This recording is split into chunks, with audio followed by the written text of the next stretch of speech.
En fait, là, on est en plein dans une campagne de consultation des publics au musée d'Ixelles et on voulait vraiment aussi donner la voix aux enfants dans le cadre de cette campagne. Et on s'est dit qu'il fallait leur trouver vraiment un cadre inspirant pour ça. Et quoi de mieux finalement que de venir passer la nuit au musée pour rêver le musée de demain. C'était vraiment ça le concept en fait du projet. Et donc là, on a accueilli du jeudi 14h au vendredi 8h du matin, 21 enfants qui sont venus réfléchir avec nous. On a fait des ateliers philo où on leur a posé des questions sur leurs meilleurs souvenirs, leurs moins bons souvenirs du musée pour essayer vraiment que plein d'idées puissent émerger de ça et que nous, on puisse réutiliser aussi toutes ces idées à la réouverture.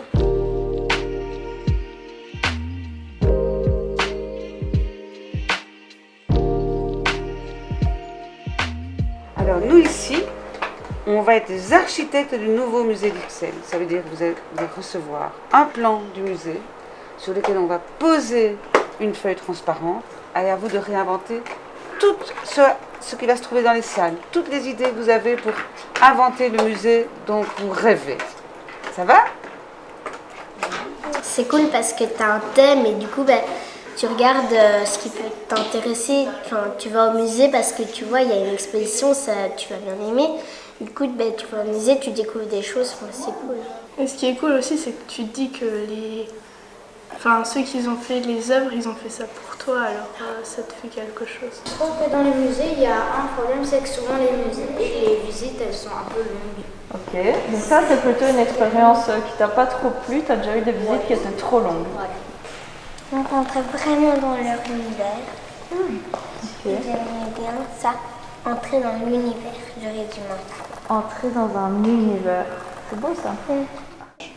Je fais partie du paysage, caché derrière les sapins.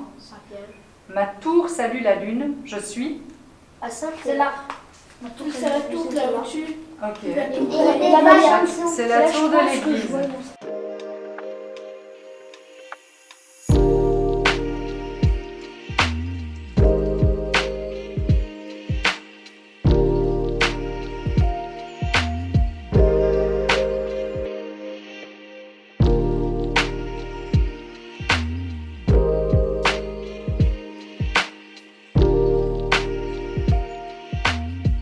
C'est rigolo, par exemple, il y en a un qui a dessiné une tyrolienne en plein milieu du musée.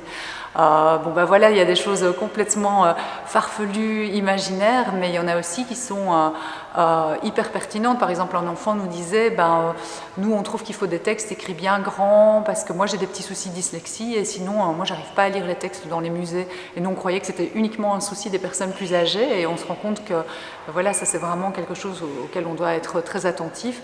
Ce sont des petits détails, mais là c'est sûr qu'on a un gros boulot de dépouillement, on va un petit peu décrypter tout ça, analyser, et au-delà de ça, on espère évidemment leur laisser un souvenir impérissable du musée d'Ixelles, parce que par exemple dans leurs envies par rapport au musée, eux ils trouvent génial juste l'espace musée en soi, des grands espaces. Beaucoup ont par exemple évoqué le mot énorme, de grandes salles, ça les stimule super fort, et aussi l'idée d'aller un peu dans tous les recoins. Donc je crois que là c'est ce qu'on a fait, et donc c'était vraiment aussi cette idée de leur donner accès comme ça aux coulisses. On leur a permis aussi de passer du temps avec l'équipe du musée, les surveillants sont restés, ils ont participé à un jeu de nuit qu'on avait organisé avec une sculpture qui avait disparu.